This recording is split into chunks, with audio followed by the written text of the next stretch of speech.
Good morning, everyone. My name is Niyi Ogunbiyi. If you need any help remembering that, it sounds a bit like knee, not to be confused with elbow. And I'm a business process analyst with Deutsche Bank's Chief Regulatory Office, Operational Excellence team. That's a bit of a mouthful. Try saying that after you've had a few drinks. But let's break it down. Deutsche Bank, large financial service provider, over 90,000 employees. We've got a global footprint of about 59 countries. And that size and geographical spread introduces some complexity, which, as we shall later see, process mining helps us to manage. The division my team supports, the Chief Regulatory Office, basically they're concerned, they're in the business of ensuring that the bank complies with the myriad of regulation that we have to, as well as ensuring that our systems and our operations are not used to facilitate financial crime or terrorist financing. My team, the Operational Excellence team, well, we manage change across many dimensions, large strategic change to rapid, quickfire, tactical change. My team were the first to introduce process mining into the bank. And what I'm going to do very briefly today is tell you our journey and what went well and the things that didn't go so well. So let me start by telling you a bit about our journey. So our journey started in January 2017, and it was a cold winter morning. I remember it very well. And when I got an email from one of my colleagues, it was a webinar or something like that on process mining from one of the vendors.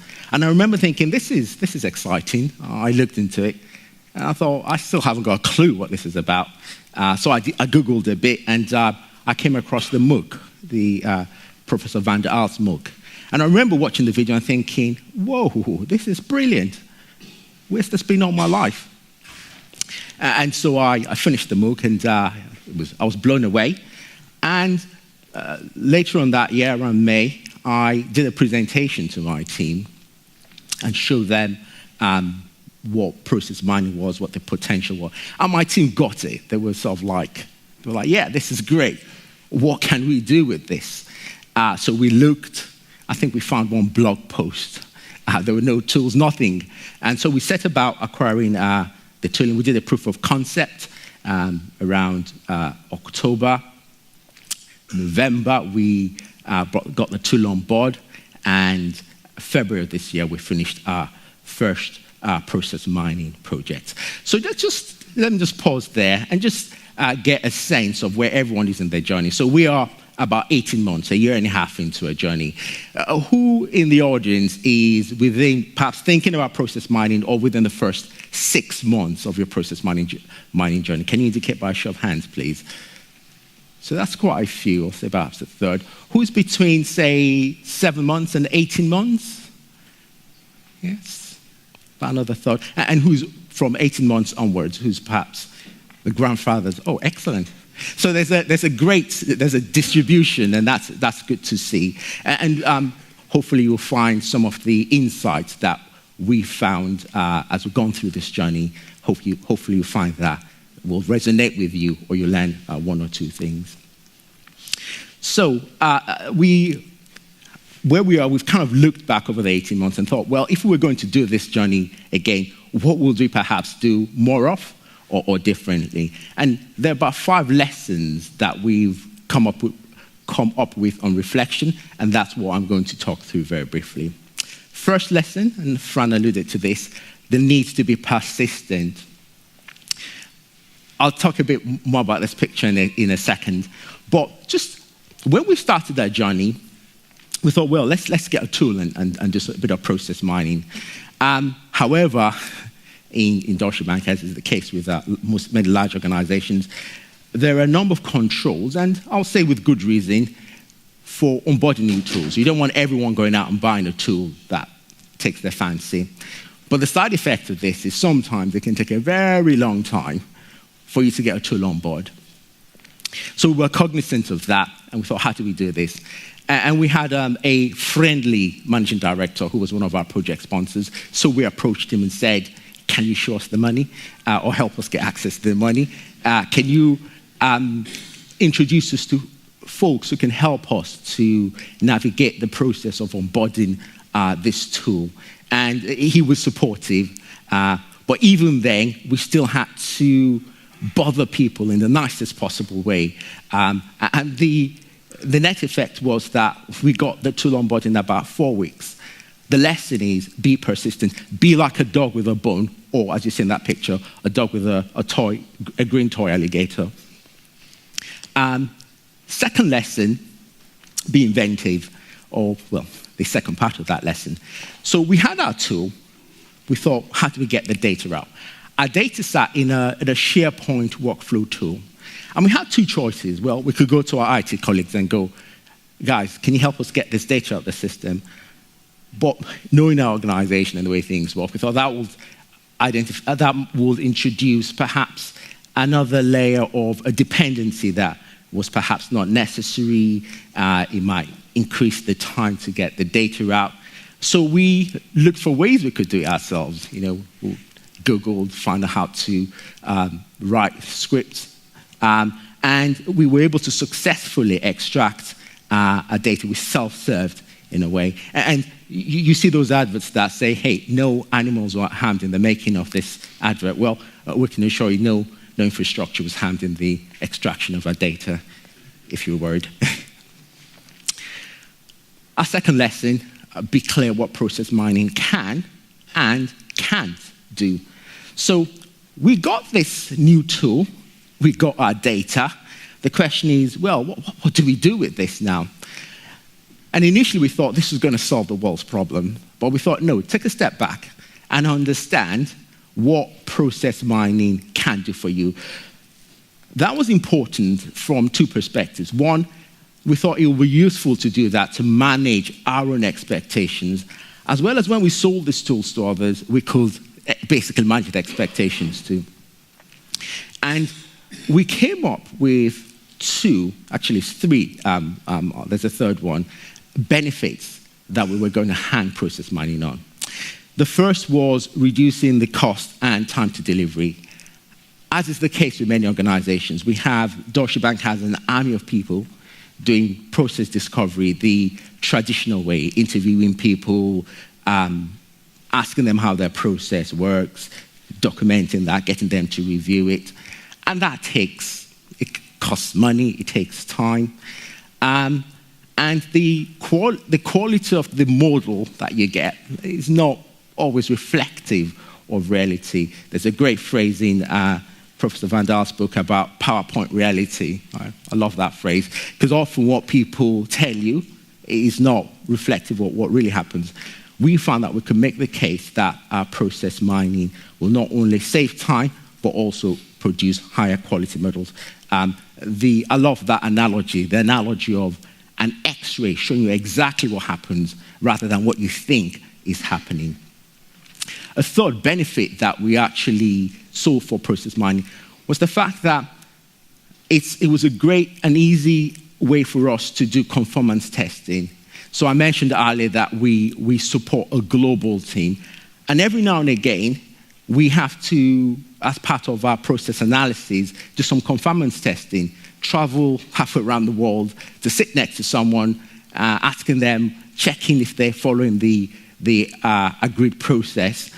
And as we all know, that's not a great way. One, there's the Hawthorne effect. So someone's watching you, you behave differently, you're your best behavior, you straighten your tie, as well as the fact that it's a fairly small sample size. With process mining, we were able to make the case that, well, we're able to do conformance testing with a larger sample size and fully understand what the process would do, or whether the process was conforming or largely non-conforming.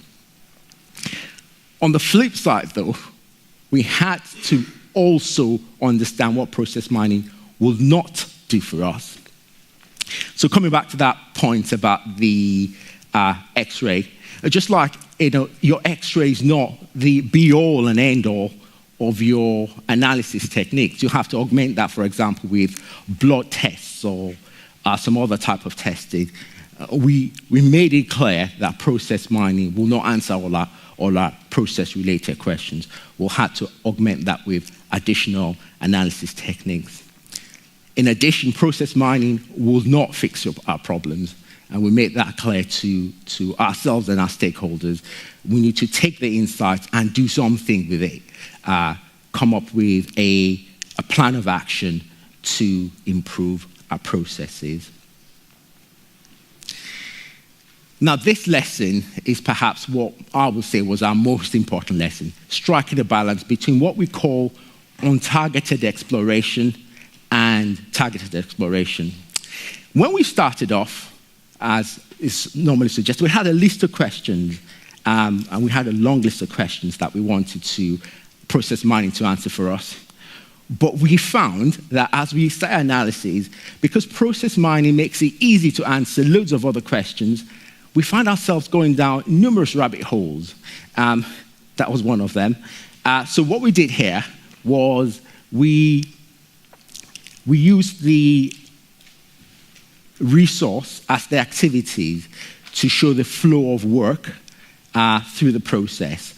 And that was interesting. It showed, for example, that person circled in red was a central person in that process. That wasn't a total surprise to us, but we didn't fully understand how central they were. So if that person goes up, for example, it might create a bottleneck of some sort.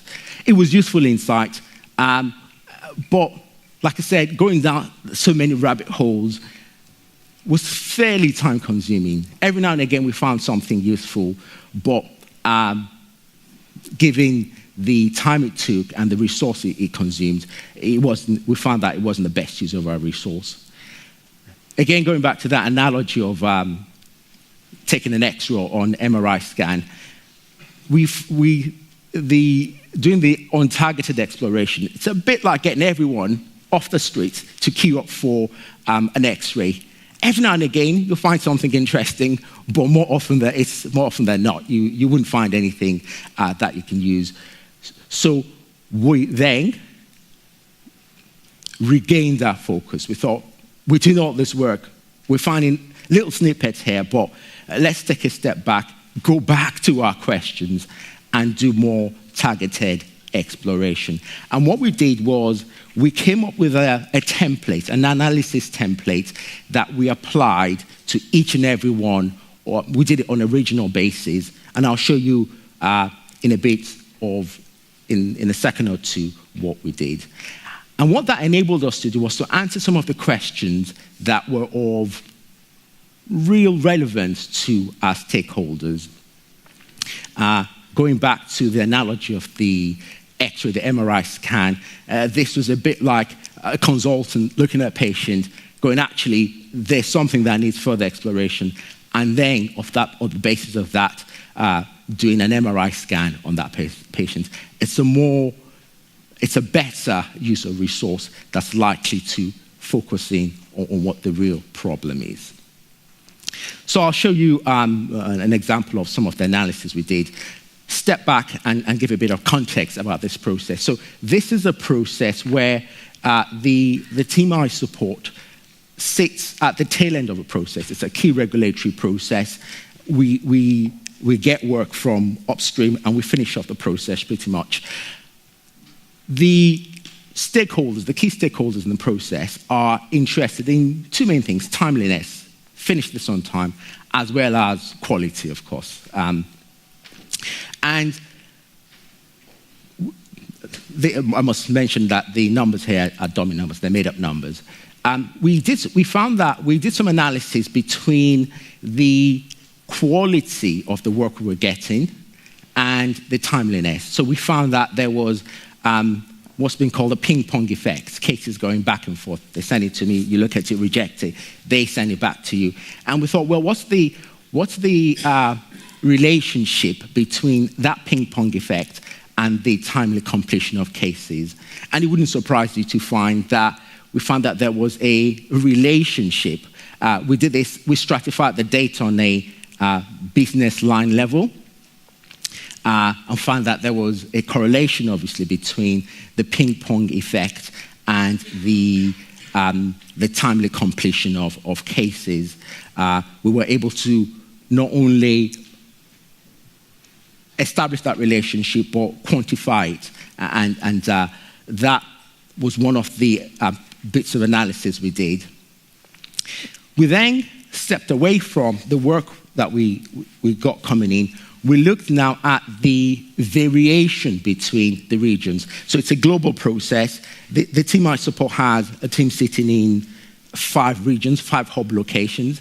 And as you can imagine, there was a degree of regional variation where one region will do things this way and other regions will do things a slightly different way. And what we did was we looked at the variation, regional variation, and we came up with a derived variation score based on the variation case variance as well as the number of cases.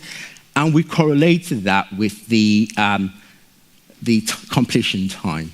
And again, we were able to establish that there was a relationship between the variation and the completion time. We took this a step further and then looked at the relationship between variation and defects. So if you had a highly variable process, what was the likelihood that you'll have a defective case? So we kind of triangulated our analyses, and again we were able to establish that relationship. The details are highlighted there, but the key point was we weren't going down with any road that took our fancy. We were highly focused and established this relationship. Just in conclusion to this difference between targeted and untargeted analysis, I found that untargeted exploration can be fun. And this picture, I think, encapsulates it. We don't get great weather in England, but when we do, there's the temptation to just hop in the car, put the roof down, and just drive to anywhere that takes your fancy, explore. It's great fun, I can tell you. But if you think about most of the journeys we take, we have a particular destination in mind. You're either going shopping, you're going to work, you're going to a particular destination. So whilst untargeted exploration can be fun, whilst you can find that hidden nugget somewhere, our suggestion will be to limit it to do, I'll say as a rule of thumb, perhaps 30% untargeted exploration, 70% targeted exploration. So there's a place for it, but it's got to be controlled, if you like. Next lesson we found it important to relate our analysis to our stakeholders' pain. So when we got the tool on board, we showed it to quite a number of senior stakeholders, and especially with the animation bit where you play your process, they were like, whoa, this is really, really cool. And then the next question was, and so what? So we found that we had to not only wow them, catch their interest, but also show them how it could address the burning questions that they were concerned about. And this is where this Osterwalder's value proposition customer segment model comes in. And thanks, Rudy, for showing it out. If you want more information, there's a great blog by Fred Vuhorst. And I'll talk to the model starting from the right-hand side. So we have customers, people we work with or support. They've got things that bother them, defects in their processes that take too much time, things that just not going well. Obviously, they have a job to do. I skipped that bit. And that job, they've got their pains, but they've also got the gains. There's also opportunities. On the right-hand side, they're the products we offer, one of which is process mining. And that tool has the opportunity to either relieve some of their pain or increase some of their gains. How did this model work for us? So that analysis we did, we focused on the questions that were of interest to our stakeholders. So as we spoke to them, we knew what their hypothesis was. It was like, you think this is why that is happening. Well, actually, process mining will seem to suggest that that's perhaps not the case because, it's shown us this. Or the analysis does support your hypothesis. We also showed sections of the analysis that without process mining, it will just be difficult or impossible to do. There's analysis you can do in Excel, but there's analysis that without process mining, it's a right pain to do. And finally, off the back of analysis, we were able to show them how we were going to translate the insights with gains from analysis into an action plan that will make them sleep better at night. Next lesson, celebrate our successes. So looking back, and I must confess, we only did this when I was doing this presentation, we'd actually achieved quite a bit. We'd onboarded a tool, we'd done a number of projects, we'd engaged some senior stakeholders, got them excited about process mining. However, we found that oftentimes you just do these things and you just move on to the next thing. And so one of the key lessons was it's important to stop, pause, acknowledge those successes, tap yourself on the back or break out the champagne if your budget allows it. Because it's those things are important for building resilience. On the flip side, there are things that haven't gone as well. So for example, I mentioned that at the start that when I presented process mining to my team, they got it. They were like, this is absolutely amazing. The teams that we support, we believe that process mining could be useful in their work. So we support teams, like I said, that do anti-financial crime, detect and prevent financial crime. So there's a space to use process mining there. However, the first teams we approached, well, they just weren't as excited. And I was like, whoa. But there was a reason for that. Perhaps the timing wasn't right. And when we did decide to engage our IT colleagues, because the process we sit in is at the end of is like I said, it's at the end of that. It's a sub-process at the end. When we decided to get the end-to-end data and we decided to work with our IT colleague, that was very, I hate to use the word challenging, but we didn't get the data that we wanted in a timely fashion, and it took a lot of engagement with them to get that data. The point is, with those things that didn't work quite well, we had to take a step back and just think, why hasn't this worked the way that we expected? Do we still want to go down that road? Does the payoff justify the hassle? And if not, should we go down a different route? Or if we decide to go down that road, should we go a different way? Should we do something differently? And I'll talk about some of those things that we're going to do differently when I talk about what we're going to do next. And sometimes it might be just cut your loss and try something different. So in summary, we found that we had to be inventive, we had to be persistent, we had to be clear what process mining could do for us and what it couldn't do. We had to find a right balance between just going wherever the wind took us as opposed to being targeted and relating analyses to the things that matter to our stakeholders, as well as celebrating our successes and cutting our losses where appropriate. So what next? Well, this slide is slightly dated.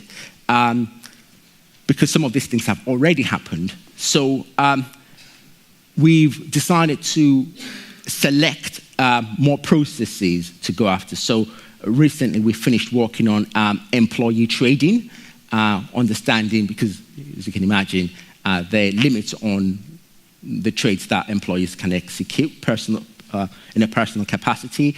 So we've done some work with that in process mining to understand the flow, the control flow, as well as where it was non-conforming.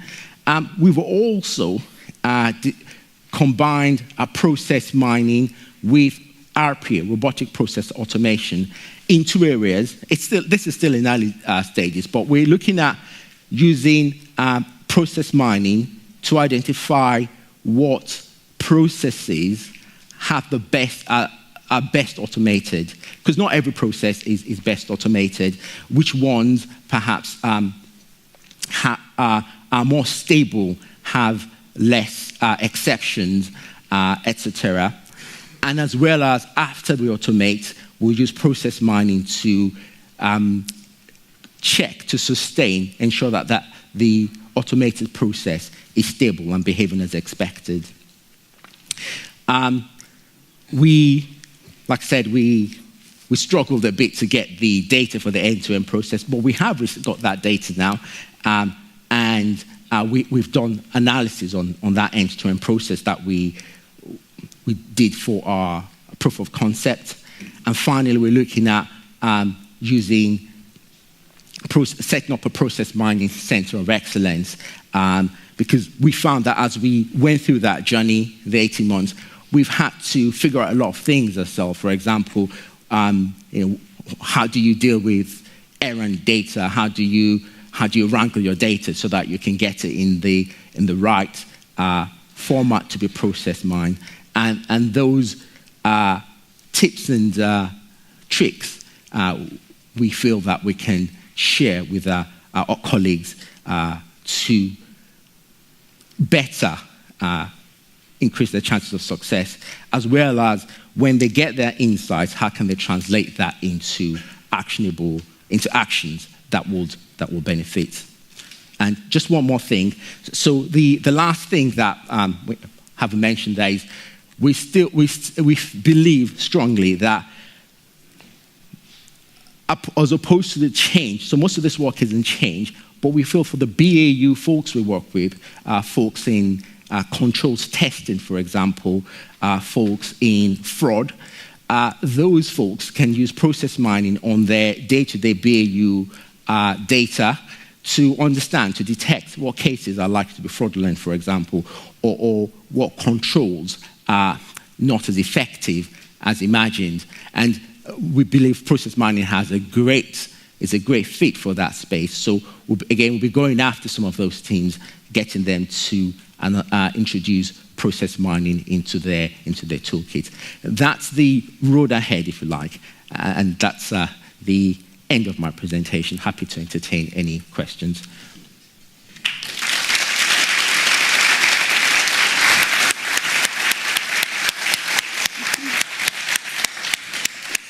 Thanks so much, Niyi. I'll start off with the first question.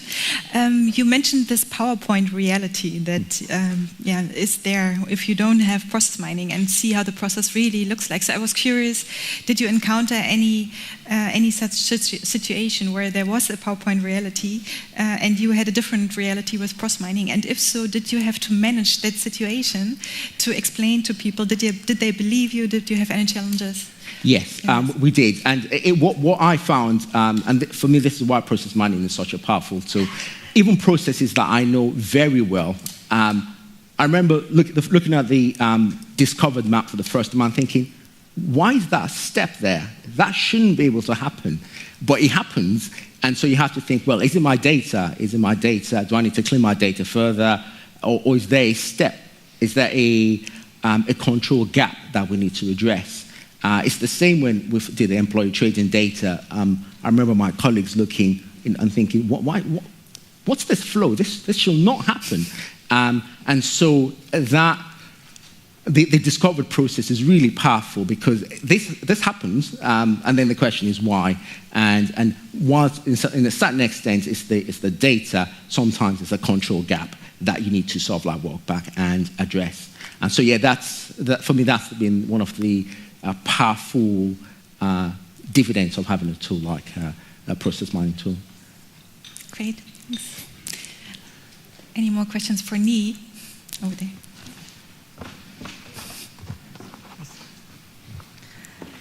Hello. Hello. First I would like to say something about the discussion you just had with the PowerPoint reality. You said there is a relationship between lead time and ping pong effect. Yes. And I once did an investigation into that. And what we saw that was that tickets who have a ping pong actually are completed faster. Yeah.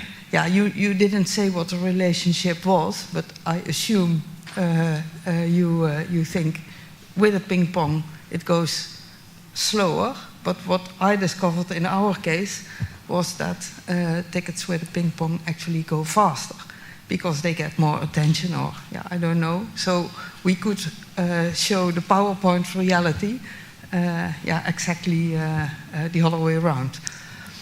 Excellent. Yeah. That's a good point you make there, because I mean one of the things I found about process mining was it's a great myth buster, and a myth is one of those things that you just mentioned where you think because something ping pongs it will complete. It will take longer to complete. In our case, it did, because we were able to establish that relationship. In fact, we did some regression models, some Poisson regression models, looking at account data and lead time, and we found that there was that effect. But it's what you say is so true. You can't make any assumptions because, or you need to test your assumptions because process mining will show whether or not those hypotheses hold or they don't. Exactly. The question I had was, how do you present your results?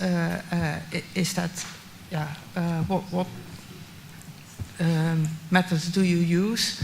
Do you discuss it, or do you make presentations, or do you have to make reports, or how do you present or convey your results? Yes, it varies. So often with some of the very senior stakeholders that we've worked with. So, for example, we worked with the head of anti-financial crime. It was a demo, a very quick demo. It was 5 minutes of his time, and we showed him the simulation, and he was like, "Whoa, this is excellent." But in some cases, especially where we need to get agreement to drive an action plan, we do a presentation, and like I mentioned, our solutions, process mining is tied in with what's of importance to them, what we know keeps them awake at night, and we show them exactly what we say, here's what we intend to do to address that. And we found that has worked really well. I have a different question. You mentioned difficulties, project or presentation that have not gone to a point where it has been accepted by some of the teams. What was the difficulties, and is it something like a change resistance? Yes, it was. So there are various reasons. So we went to one of the BAU teams and we said, we think this is an excellent tool for you to add to your toolkit. And look, here's a research paper that someone's written about how they've done it. I think there are a number of reasons. One was perhaps they didn't fully understand how that will translate into something that was tangible for them. I think the other reason was their data was perhaps not mature enough. So we did a little proof of concept and said, here's your data, let's put it through a process mining tool, see what it spits out. And it didn't give big enough insights. So further down the road, we're going to explore that opportunity, because I think once they get additional data and we can tie them together, then it will become a really powerful tool for them. Just a quick question to the people in the back. Can you hear the questions okay, or should we repeat them? No? Okay. I have a question about, I saw you were Can you speak closer? Yeah. I saw you were in an operational excellence team. Yeah. How do you see process mining fitting in your operational excellence projects? Yes, that's a good question. So one of the things I was going to say earlier is we call ourselves operational excellence, and we do all sorts of change that, using all different tools. But the one key thing that underlines everything we do is process. Yeah? So we take a process lens on everything we do. In fact, up until last year, my team was called the Global Process Transformation Team. So when we look at a problem, whatever the problem is, we look at process. We look at it from a process perspective. And that's where process mining is really powerful, because even whatever the process is, it might be data, it might be people, because process underpins it, and we can see how the process is either non-conforming or is going too long, we can then use that to address the various other lenses, whether it's IT change or people change or location strategy. And that's how we've used process mining, because we take a process lens to address the problems we tackle. Thank you.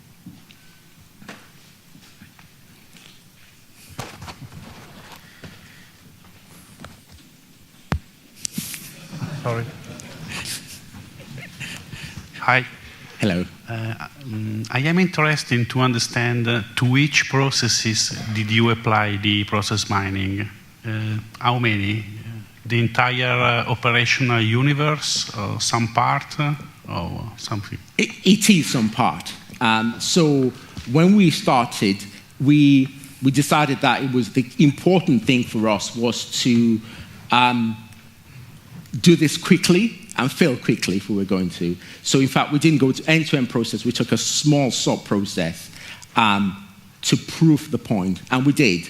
It was clear that it was useful. And off the back of that, we then went off after bigger fish, if you like. So we've then gone into other processes. So like I mentioned, we're looking at employee compliance, employee trading. We're looking at potentially surveillance.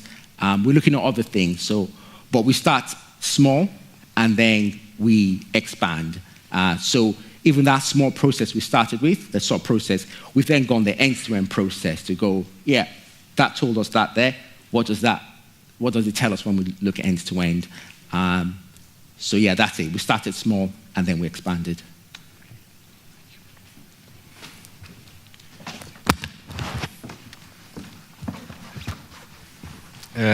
So according to your experience, how much of total time and effort is related to getting the right data? That's a good question. The data is perhaps the biggest challenge that we found.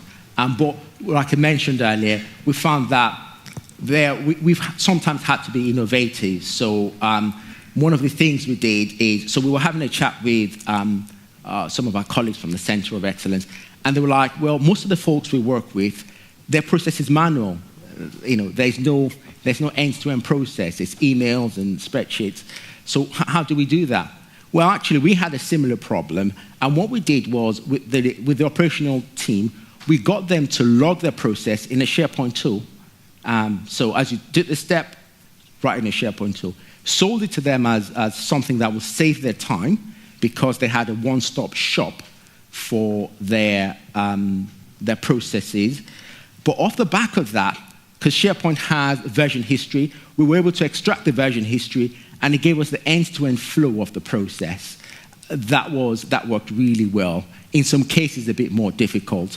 But we found that we have to be inventive. We've had to work with our colleagues in IT. And even when we get the data, often you have to transform it and wrangle it to make it work well for you. It's a challenge, but it's thinking about innovative ways about getting around that challenge. And just taking a step away from that, this field is constantly expanding. So I'm doing some work with some colleagues at the University of Westminster.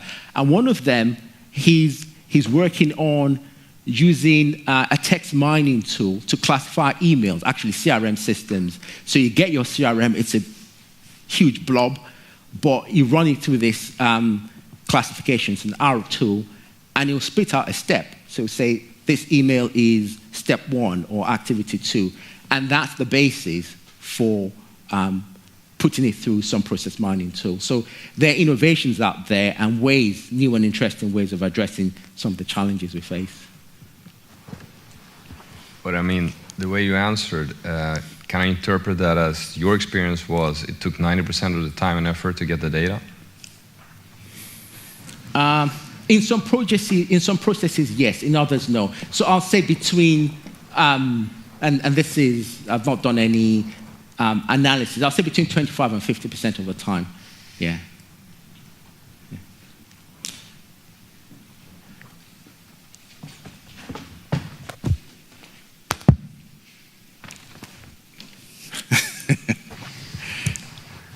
Yes, you told us that you use process mining for conformance testing. Yes. I was curious how your regulators accept this new way of testing and working. Well, it's not. So I must say, it's not our main tool. So it's not. What's it called? We do conformance testing the quote unquote the traditional way. However, process mining we see as an addition to that toolbox. And in fact, I wouldn't say that. So we have in the area I work with AFC and compliance, we have what we call a controls testing team, and they test the controls, compliance controls, and we're looking to add this. So it's still in early stages, it's in its embryonic stages, and at some stage, we'll go to the regulators and say, hey, we have this addition to our toolbox, and we'll see what they say. Okay, thank you. But if I might add, I think compared to some of the traditional ways, process mining it has a lot to add because it will tell you what the reality is as opposed to what we imagine the reality is. Yeah. What would it take for process mining to become the main tool for conformance testing? I would say it's a mindset change and perhaps demonstrating the value of the tool. So one of the reasons why we were keen to do a proof of... Should I repeat that question, by the way? Did everyone hear it? The question was, what would it take for process mining to become the main tool in the control testing toolkit? And I think it's a mindset change. With new technology, most people are wary of it. It's usually early adopters like us that usually get quite excited. But as we demonstrate the power, what process mining can do, how it delivers better outcomes than some of the traditional tools, then regulators and other folks will then see, this has a lot of value, and they will start to accept it as perhaps a mainstream tool in that space.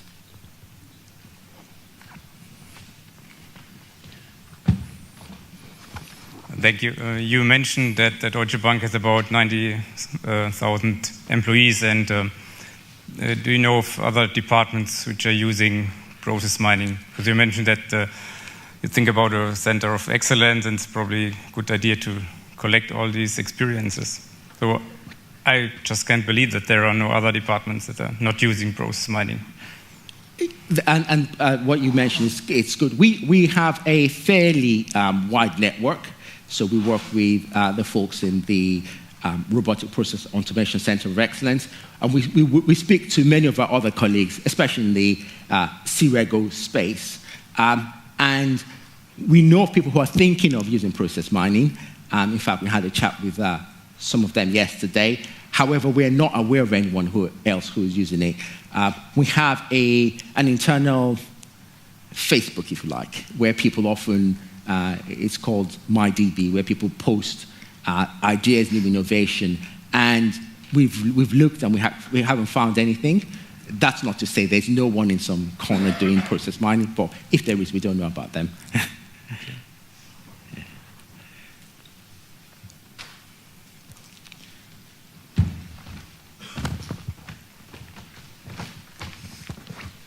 Yes, I have a question regarding your last slide, the what's next slide, and regarding the robotic process automation, you said you were looking for processes that are really fit for this type of automation.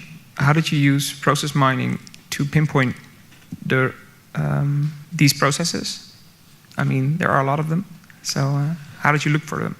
Or how are you looking for them? Because I understand you're still doing it. Yes, that's a good question. So our colleagues in the RPA Center of Excellence, they have a checklist. They have a high-level checklist which has got 8 questions and one that's got about 25 questions.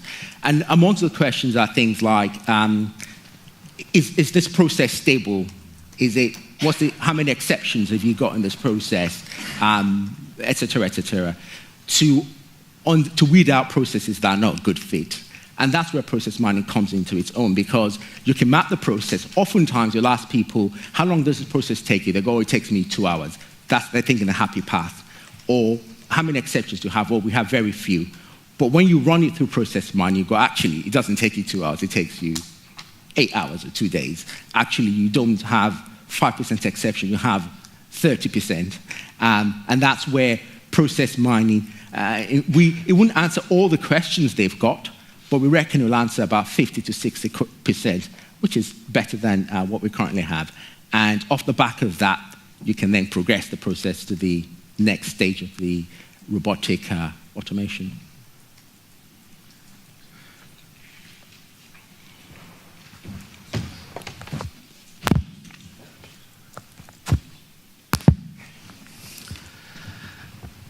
You told earlier that you gave an example of a certain process you mined and that you found an extra step you didn't know that was there before. And I don't fully understand, how do you find this step if you don't know to measure? No, it's not the step. It's the flow. So, and I'll give a better example. So, often with our process, you know there's a terminal state. So, after this state, the process ends. But what we found was, after the terminal state, there was a flow to other bits of the process. I was like, that shouldn't happen. The process is ended. So how did this, why is this control, why is this flow here? And it's great because it can click on that path, filter it, and see what exactly is happening. You can trace back to those exact cases and find out whether or not it's a data problem or a control flow problem. So it's not the step, it's the flow. Thank you. Yeah.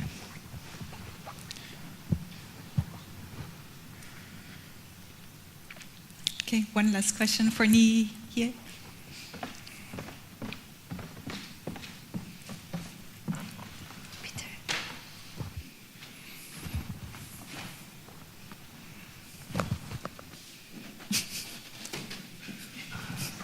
Thank you. You said earlier you were looking at the relationship between process variation and cycle time and quality. Huh? Mm-hmm. How did you measure variation? Because I think it's a great concept that you can, or a great benefit that you can see variance in process mining, but I've got more variance than I could believe that there are, kind of thing, when I did some analysis. Yes, and that's a very good point you make there. So the way we came up with what we call the variation score, and that was based on the number of variants divided by the number of cases. It's a proxy. We know it's not perfect, but it was the best way we found to quickly and give us a direction of the variability in the process. And directionally, it was correct, because when you actually look at the cases, and we were comparing this by region, we could see it kind of tied in with the evidence we saw on the ground as to the variability of the process. So it's not a perfect score, variation score, but it's a good proxy to base our analysis on. Yeah.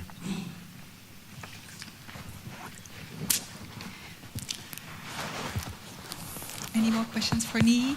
Otherwise, I suggest let's thank him again. Thanks so much. Thank you very much.